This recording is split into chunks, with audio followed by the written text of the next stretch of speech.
Today I'm going ahead with a intake manifold install. Got these gaskets here.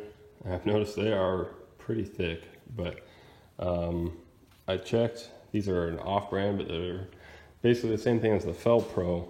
So I'm going to try it out, see what happens. But basically, let me see if I can set this down. I'm doing these are on Vortec heads, which are a little bit different than your regular small block Chevy heads. These are the latest generation of the last generation of small block Chevy heads. But basically, we have 2 bolts here, no bolts here, and 2 bolts here. So that's the main difference between small block, the early and the late, is they don't have these 2 bolts here. Because with the way those Vortec heads were, that throttle body right in the middle, there wasn't any room to tighten these 2 bolts. So they took them out. Now, these manifold gaskets are actually drilled for both types of heads, so you could use either type.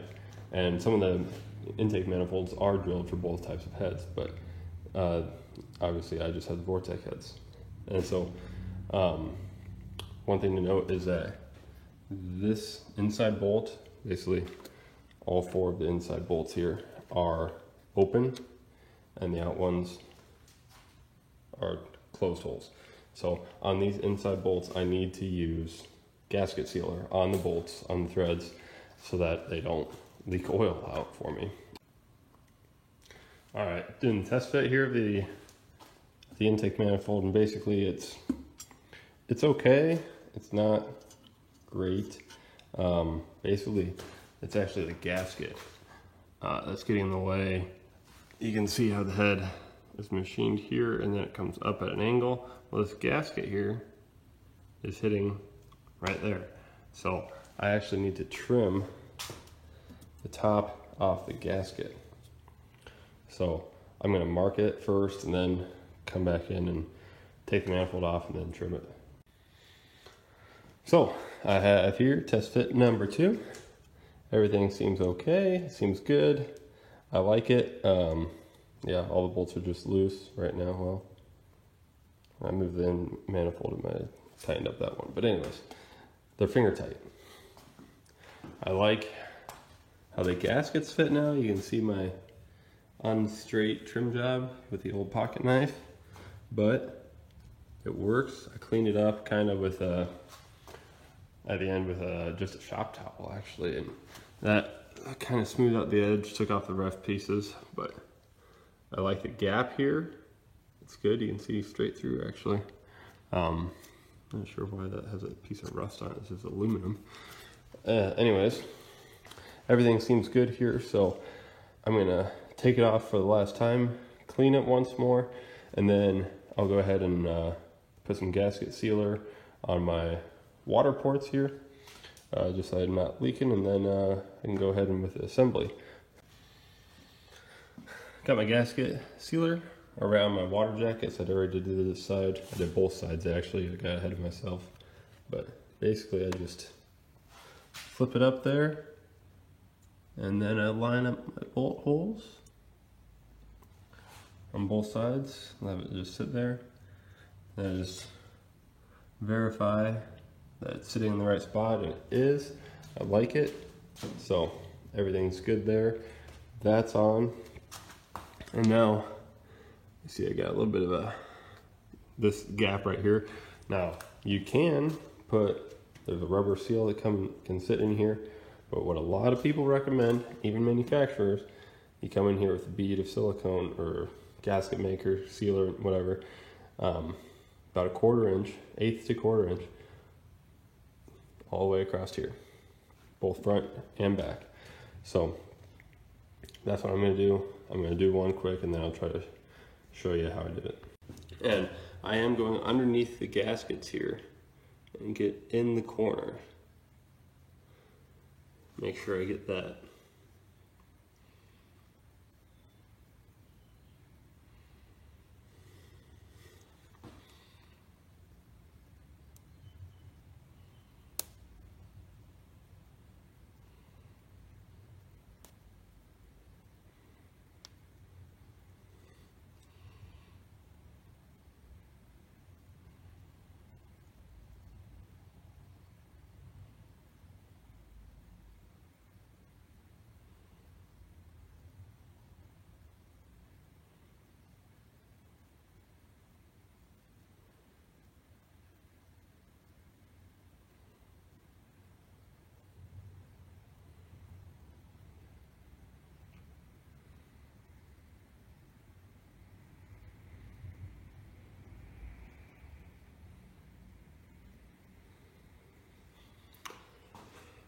All right, that one came out a little bit prettier.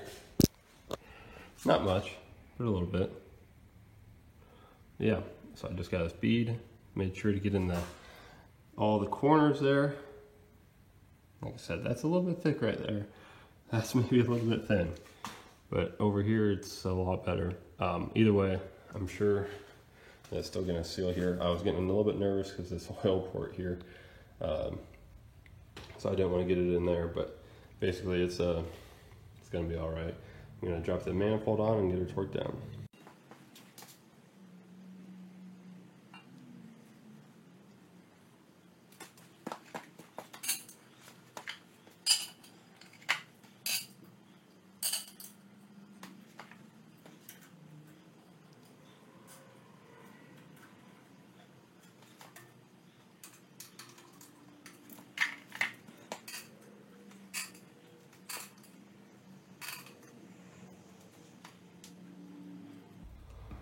Can't forget the sealant on the open bolt holes, or the open-ended holes there.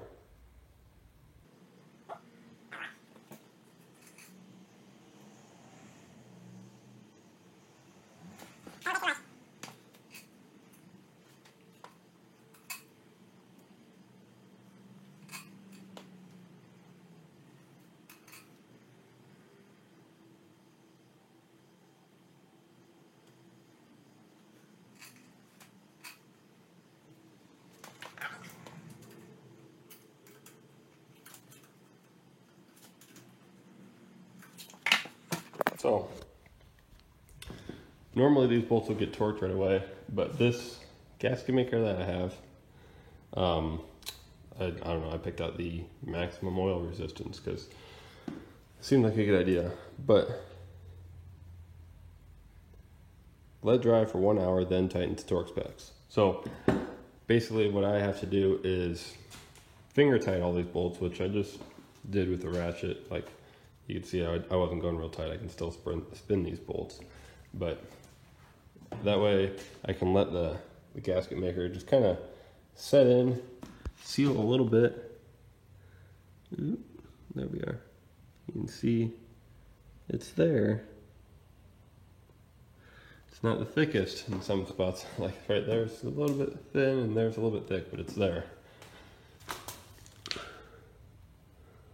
There we go. And there, you can see it just goes all the way across there, which is what we wanted.